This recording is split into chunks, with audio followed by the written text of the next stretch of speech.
For 2 decades, being a landlord in the UK was almost a guaranteed win. Low interest rates, rising property prices, and tenants who would queue down the street to rent anything you owned. But those days are gone. Since 2022, mortgage rates for landlords have more than doubled. A typical buy-to-let mortgage that once cost £300 per month in interest can now cost £700 or more.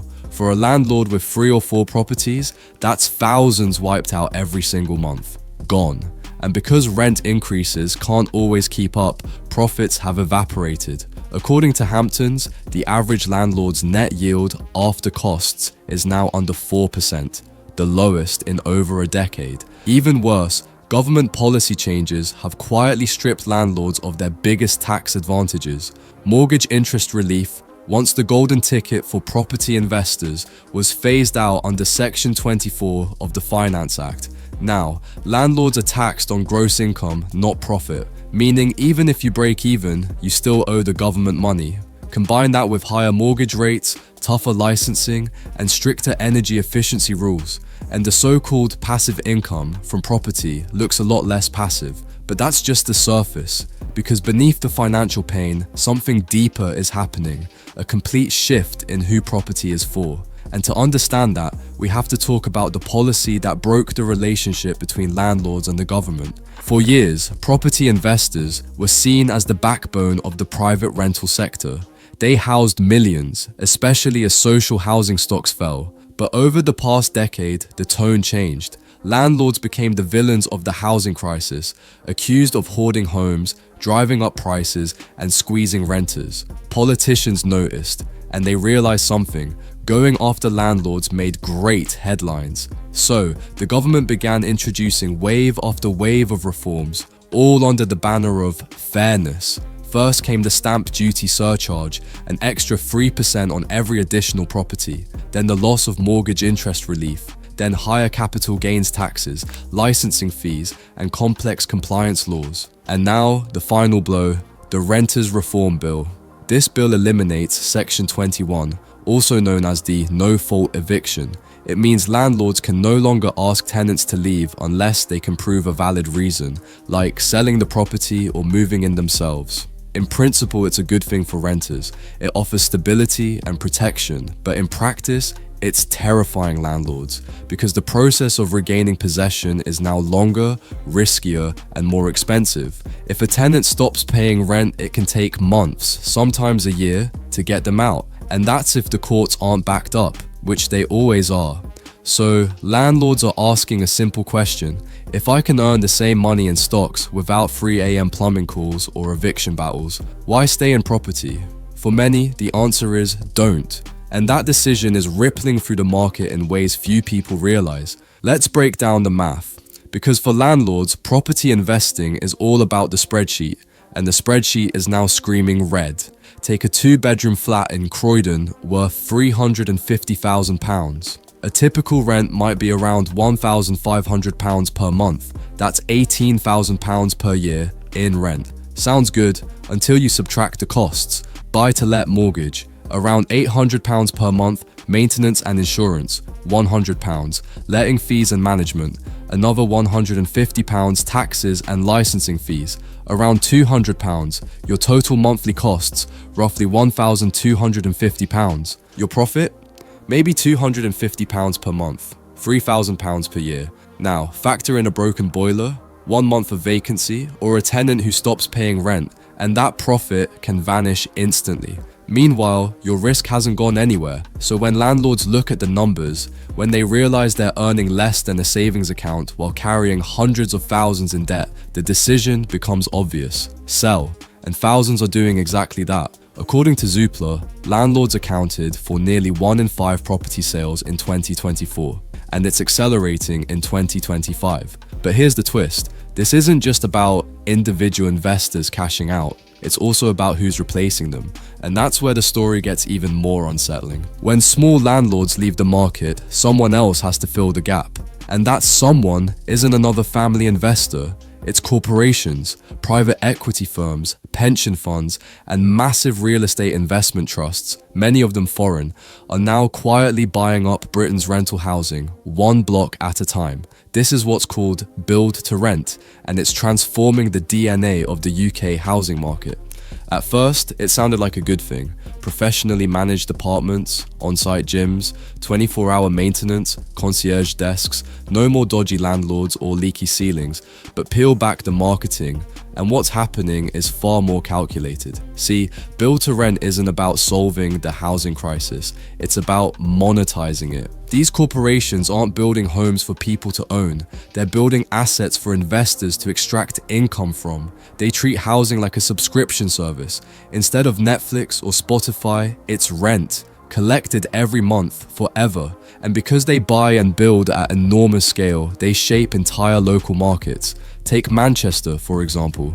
In the city centre, nearly 1 in 3 new flats built since 2020 has been part of a corporate build-to-rent scheme.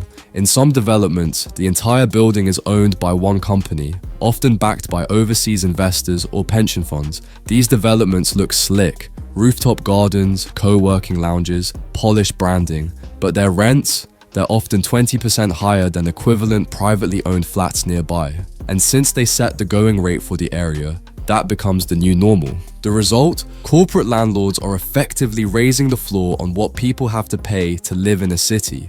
But it's not just rent that's different, it's the mindset. Individual landlords might negotiate with a tenant struggling to pay. A corporate landlord won't. They have spreadsheets, not sympathy.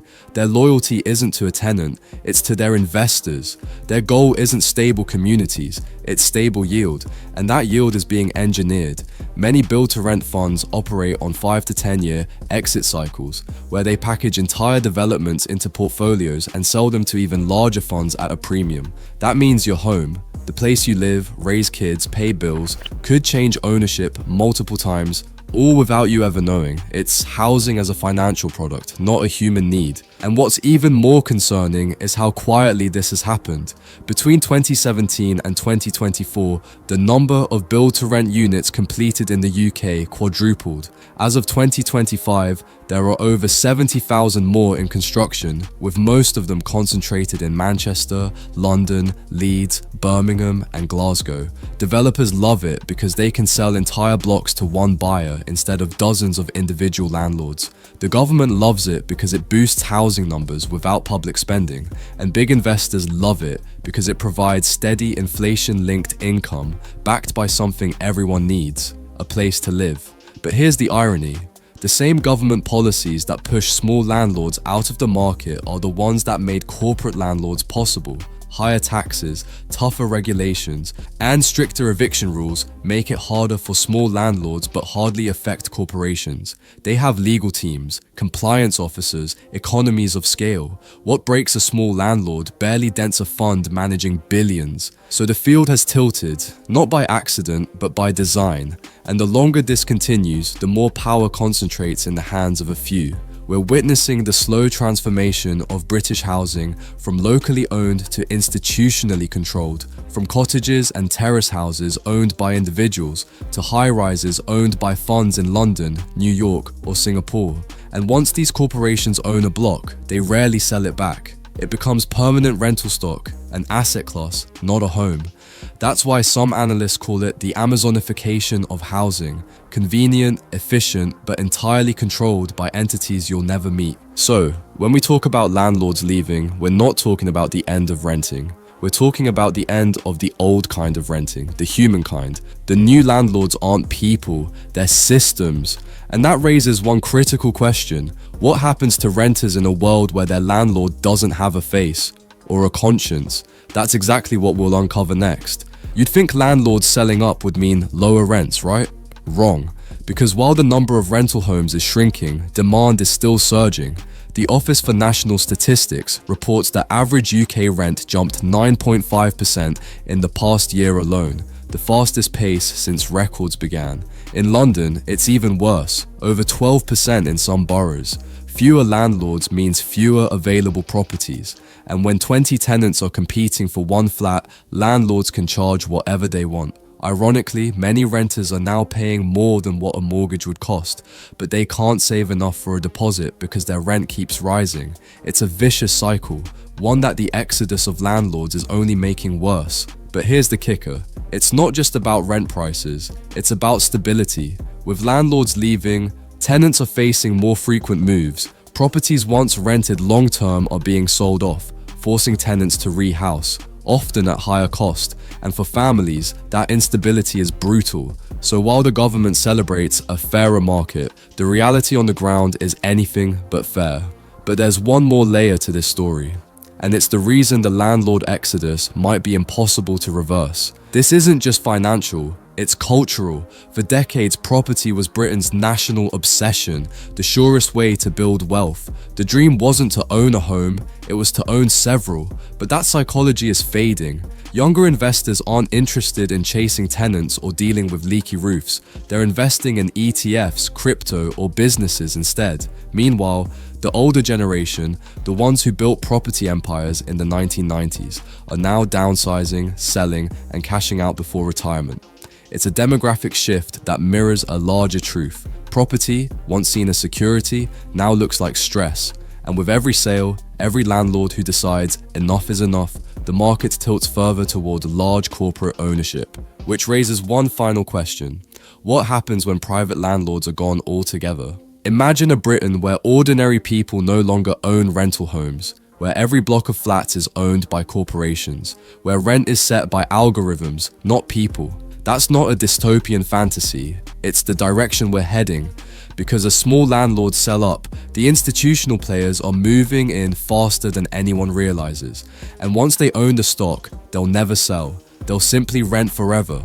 We're witnessing the quiet corporatization of the housing market, a slow, unstoppable shift from local ownership to financial control. And the irony is that it started with policies meant to make renting fairer, but what's emerging instead is a system that benefits the few while locking out the many. So when you see another "for sale" sign outside a buy-to-let house, remember, it's not just one landlord leaving.